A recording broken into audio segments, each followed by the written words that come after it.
Welcome sa aking YouTube channel, Korean Narag Officials. Another sharing knowledge, another DIY repair naman po ang ating gagawin. Kaya, let's start.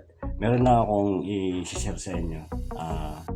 Kasi may nagpa-repair sa akin, magpapa-repair sa akin ng kasi yung electric pan niya, amoy plastic, parang daw nasusunog. Kaya, chinek ko. Kaya nung binuksan ko, ito, kinalas ko na siya.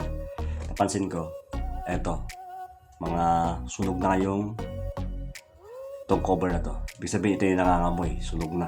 Tapos ito rin, sunog na rin, oh. Tutunaw na siya. Kaya yun yung nangangamoy. Tapos pansin ko itong pinaka housing niya dito, halos ang tigas na, oh. Ayaw na umikot. Tumigas na yun nandito. Siguro nung uwit ng uminit to, parang nalusaw ng konti dito. Sunog din. Tapos ngayon ko siya ikutin. Ito yung mga dahilan yan kung bakit siya umiinit. Una-una, ito, yung shafting at saka yung bushing, sira na yan. Yung mga pagkakataon kasi na nasisira yan, nag-i-stack up.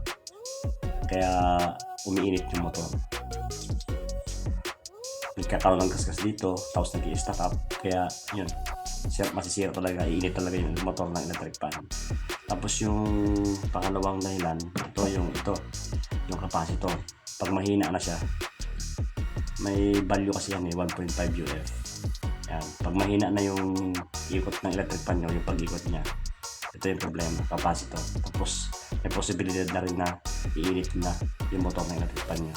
Kaya kung magpapalit kayo ng capacitor, mas maganda kung same value, huwag nyo itataas. Kasi bibilis nga yung ikot ng electric pan nyo, pero iinit naman yung motor. Kaya may posibilidad na masira din yung motor. At saka sa pandahilan na kung bakit umiinit yung motor, yung sobrang paggamit na. Alam ko marami nakaka-experience niyan.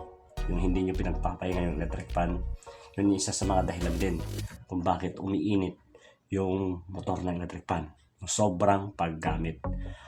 Pag ganon, mas maganda pagpahingahin nyo yung motor, yung electric pan nyo. Huwag siyang gamitin ng matagal para makapagpahinga siya, para hindi siya madaling uminit.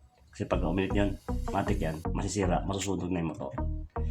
Yun lang yung mga maibabahagi ko sa inyo na kung bakit madaling uminit yung motor ng electric pan. Kaya hanggang dito na aking video, at sana nagustuhan nyo. At kung nagustuhan mo, huwag mong kalimutan mag-subscribe sa aking YouTube channel. Pakipindot mo na rin yung notification bell button para mag-update ka. Ilalabas ko pa mga bagong video. Kaya nga sa muli, this is Korean Narag Officials. See you sa next video.